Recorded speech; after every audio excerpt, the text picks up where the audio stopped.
Following the humiliating defeat at Trajan's gates in 986, Basil II's path to reclaiming the empire was further complicated by internal strife. The Byzantine Empire was not only challenged by external threats like the Bulgarian Empire, but also plagued by internal divisions, especially from the powerful noble families who sought to exploit the young emperor's perceived weaknesses. This internal turmoil culminated in a prolonged civil war which would define the early years of Basil's reign and shape his ruthless, single-minded approach to governance. During the latter part of the 10th century, the Byzantine Empire's aristocratic landowning class, known as the dynasty, had amassed enormous power. These nobles controlled vast estates in the provinces, commanded private armies, and wielded significant political influence. Many of them resented the central authority of the emperor, whom they saw as an obstacle to their ambitions. Basil, still young and relatively inexperienced, found his position increasingly undermined by these ambitious aristocrats. Two of the most influential figures within the dynasty were Basil and Basil Phocas, both generals from powerful military families who held significant authority in the eastern provinces. These men sought to capitalize on Basil's weakness following the disaster at Trajan's gates and began openly challenging his authority. These revolts were motivated by personal ambition and a desire to curb the central authority in Constantinople, which threatened the independence and wealth of the provincial aristocracy. The first of these civil wars broke out shortly after Basil ascended the throne. Spearheaded by Basil, a seasoned general and member of the powerful Skleros family, Basil, facing his first major crisis, was forced to rely heavily on his advisors and generals, one of whom was Basil Phocas, a rival of Skleros, who himself was a member of the dynasty. Phocas was able to defeat Skleros in 979, temporarily quelling the revolt and restoring stability. Despite his alliance with Basil against Skleros, Basil Phocas soon grew discontented with the limited rewards he received and harbored ambitions of his own. In 987, Phocas launched his own rebellion, declaring himself emperor and amassing support among the aristocratic families in Asia Minor. Unlike Skleros, Phocas had an even stronger claim, as he was closely related to previous Byzantine emperors.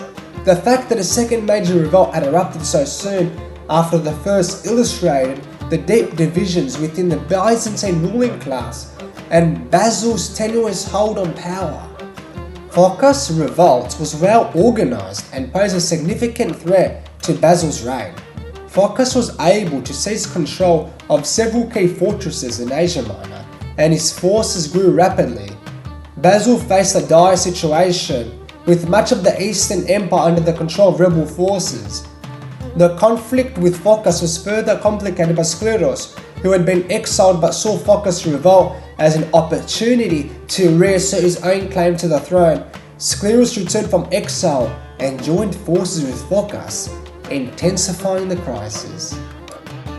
In his hour of need, Basil took an extraordinary step. He sought aid from Vladimir I, the ruler of the Kievan Rus. In exchange for an alliance, Basil agreed to give his sister Anna in marriage to Vladimir, who agreed to convert to Christianity as part of the deal. Vladimir sent a contingent of elite Varangian warriors to support Basil, marking the beginning of the famous Varangian Guard, who would become a key part of the Byzantine military. With the Varangian Guard at his side, Basil launched a determined campaign to crush Phocas and his forces. In 989, Basil confronted Phocas in a decisive battle. According to some accounts, Phocas died on the battlefield, likely from a stroke or heart attack, effectively ending the rebellion. With Phocas' death, Skleros capitulated and was later pardoned by Basil, marking the end of the civil wars. The civil wars of Basil's early reign had a profound impact on his rule. It made him experienced, and it made him deeply distrustful of the dynasty and more determined to centralize power. He came to view the aristocracy as a constant threat, one that needed to be kept in check if the empire was to remain stable. This perception influenced many of Basil's policies in the years that followed, as he imposed stricter controls on the land-owning class, and he ensured that they could not amass enough power to challenge him again.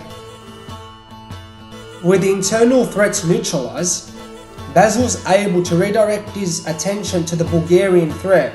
The consolidation of his power allowed him to focus on his ultimate goal, reclaiming Byzantine dominance in the Balkans and avenging the humiliation at Trajan's gates. The Varangian Guard, composed of loyal warriors from the Kievan Rus, became a crucial asset in Basil's military campaigns. Their loyalty and discipline contrasted sharply with the volatile support he had received from the Dinati and allowed him to execute his campaigns with greater confidence. The next 2 decades saw Basil engaging in a series of campaigns against the Bulgarians, culminating in his decisive victory at the Battle of Kievan in 1014. His triumph over Tsar Samuel and the subsequent blinding of the Bulgarian prisoners marked a brutal but definitive end to the conflict, which had begun so disastrously with his defeat at Trajan's gates. After Basil's success in consolidating internal power and securing his borders through decisive victories over the Bulgarians, he set his sights on another region crucial to Byzantine interests, the Caucasus, particularly the Kingdom of Georgia. The Georgian campaign was part of Basil's broader strategy to extend Byzantine influence over key territories in the east, bolstering the empire's position and securing vital trade routes. The successful conclusion of the Georgian campaign allowed Basil to extend Byzantine authority over the Caucasus and secure the empire's eastern frontier. By establishing control over Tyre and strengthening his hold on Armenia, Basil created a buffer zone that would help protect the Byzantine Empire from potential threats from the east, including the Seljuk Turks, who were beginning to emerge as a significant power.